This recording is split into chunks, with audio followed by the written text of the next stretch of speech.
Siento el ruido de la calle, no hay más perros que no ladren, se van hombres con el viento, nada espera. El proyecto que estamos presentando en el Ateneo es Sistema Urbano Nacional, revisión 2023. Retomamos un trabajo que hicimos en 2016 que tiene que ver con la caracterización del Sistema Urbano Nacional, de las redes urbanas del país. ¿Qué significa esto? Comprender cómo se vinculan las ciudades, cómo se desplaza la población y qué redes de ciudades empezamos a armar, ¿no? Es decir, bueno, comprendemos el sistema, es decir, las ciudades que lo componen, las relaciones que se dan entre ellas. Entonces ahí miramos, por ejemplo, cómo se desplazan las personas para ir a trabajar, qué disponibilidad de transporte público tienen, qué huella de alguna forma queda de ese desplazamiento por las rutas. Entonces tomamos ciertos indicadores del mundo más como de la geografía cuantitativa y de la vieja geografía regional, miramos el tránsito promedio diario anual, que es cuántos vehículos pasan por tramos de ruta, armamos una base de datos con todas las líneas interurbanas del país para mirar, bueno, de dónde a dónde nos podemos comunicar entre ciudades, cómo se arman, es como esa especie de hubs conectivos que son de alguna forma las terminales departamentales.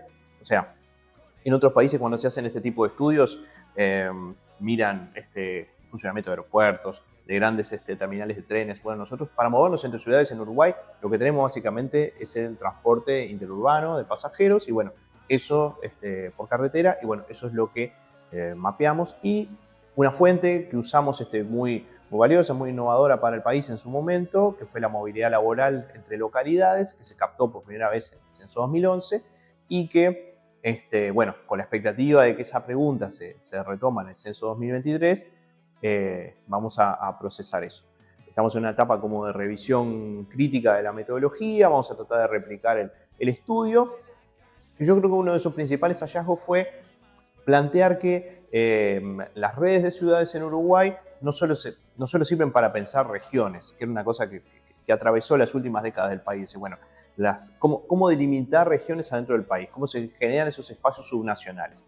Lo que nosotros planteamos en el estudio 2016 es, bueno, hay regiones o hay espacios interurbanos que son convergentes. O sea, en la lógica, por ejemplo, del área metropolitana de Montevideo, se da toda esa interacción entre Montevideo y su conurbano, más una relación muy fuerte de Montevideo con el polo de Maldonado, Punta del Este, Piriápolis, San Carlos, Pan de Azúcar, y a su vez todo otro nivel de relación entre estos dos grandes aglomerados, y de por sí como una penetración de Montevideo hacia el interior del país que básicamente abarca casi todo el sur de Río Negro.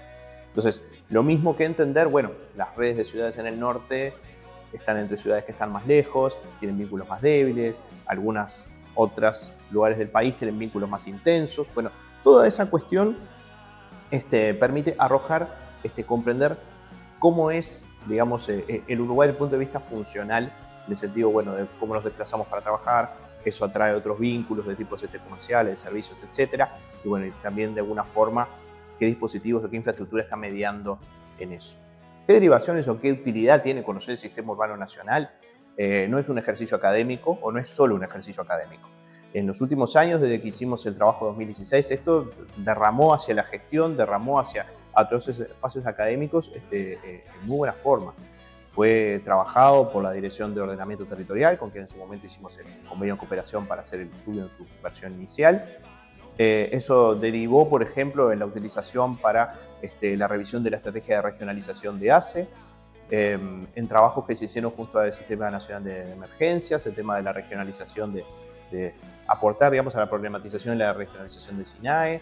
También, sobre todo, tuvo un vínculo fuerte con la propia ley de directrices nacionales que hablaba de favorecer la conformación de sus sistemas urbanos y bueno, un poco el monitoreo, la dinámica de eso en el tiempo. Este estudio sirve para plantearlo. También en lo que fue el análisis del despliegue territorial de la pandemia, ahí el estudio tuvo un desdoble bien interesante, porque por un lado sirvió para diagnosticar cómo se daban esas relaciones, por ejemplo, que muchas ciudades del interior, más que relacionarse más con las ciudades próximas, se relacionan más con Montevideo. El caso de Rivera, de 33, de otras capitales que en su momento fueron focos, digamos, grandes focos de COVID, y se daba como ese tema, cómo saltaba el virus en el territorio. Bueno, de alguna manera las relaciones planteadas por el sistema urbano permitió entender algunas de esas racionalidades. Y después eso se testeó con un análisis de la primera etapa que fue posible rastrear los contagios y ver su despliegue en el territorio. De alguna forma verificaba en esa primera etapa de la pandemia donde pudo ser seguida estas lógicas.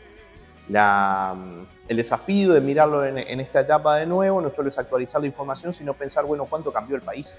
¿Cuánto cambiaron los vínculos entre las ciudades? ¿Tenemos un Uruguay más policéntrico? ¿Tenemos un Uruguay más macrocefálico o no? ¿Cuánto incidió, por ejemplo, UPM en el centro del país? ¿Cuánto incidió todo este desplazamiento de población a Maldonado, a Costa de Oro, a lugares de segunda residencia que en el post-pandemia empezaron a adquirir una potencia grande de población permanente?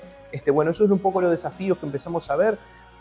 Es un estudio que aunque esté muy focalizado en análisis de información, no es un estudio de gabinete en términos de que es claro que su utilidad y su repercusión afecta las políticas territoriales y de alguna forma afecta a comprender en qué condiciones y cómo vivimos el país.